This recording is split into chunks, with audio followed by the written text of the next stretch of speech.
Praise the Lord. கர்த்தருடைய பரிசுத்த நாமத்துக்கு மகிமை உண்டாவதாக.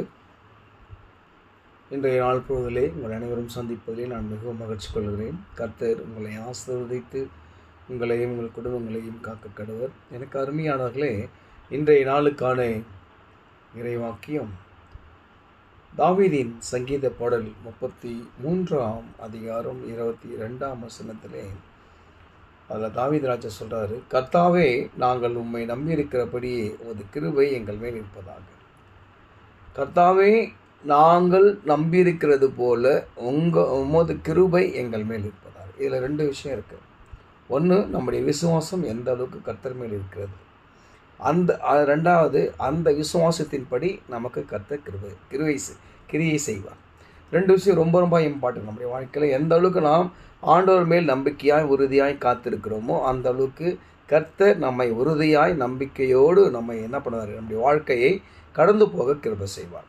இதை நாம் தெளிவாக நம்முடைய உள்ளத்தில் வச்சுக்கணும்.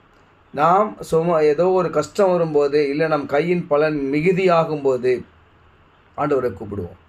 ஆனால் ஒரு சில சின்ன சின்ன விஷயங்களுக்கு கூட நம்ம என்ன பண்ணுவோம், ஆண்டவரை கூப்பிட மாட்டோம். இதுதானே சமாளிச்சலாம், நம்மளாலே முடியும், நம்ம அங்கே போனால் இங்கே இதை பண்ணிடலாம், இதே அங்கே போட்டு அங்கே பண்ணிடலாம், அதை வச்சு இங்கே வாங்கிக்கலாம், விடு, ஏன் அதெல்லாம் பார்த்துக்கலாம், பெருசாக வந்தால் தான் நம்ம கடல் கிடையாது.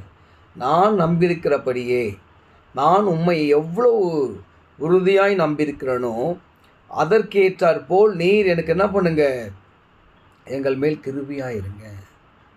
அருமையான ஒரு வசனம். இன்றைக்கி நம்ம ஆண்டவரை எப்படி நம்பியிருக்கிறோம், அவரை எப்படி சார்ந்திருக்கிறோம், நம்முடைய வாழ்க்கையில் நாம் எப்படி அவரை சார்ந்திருக்கிறோம், எவ்வளவு உறுதியாய் நாம் அவருடைய வேத வாக்கியங்களை, உண்மையும் முத்தமுமானது, இது கர்த்தருடைய வார்த்தை, இது ஜீவனுள்ள வார்த்தை, இது ஜீவ வழிக்கு நம்மை பரலோகத்துக்கு கொண்டு போகிற ஒரு வார்த்தை என்பதை நாம் எந்த அளவுக்கு உறுதியாய் பற்றி கொண்டு இருக்கிறோம், அந்த அளவுக்கு தான் நமக்கு ஆண்டவர் கிருபை செய்வார்.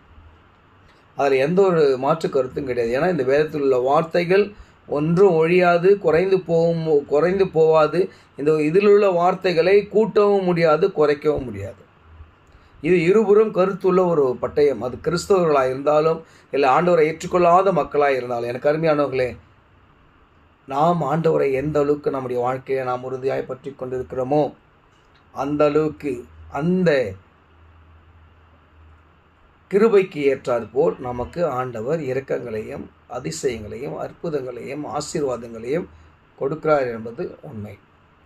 அதனால் எல்லா நேரங்களிலும் நாம் அவரை நோக்கி காத்திருக்கும் போது எல்லா காரியங்களிலும் நமக்கு அவர் கிருபை செய்வார். நமக்கு அவர் நல்ல ஆசீர்வாதங்களை கட்டளையிடுவார். விசுவாசிங்க, கர்த்தர் உங்களுடைய வாழ்க்கை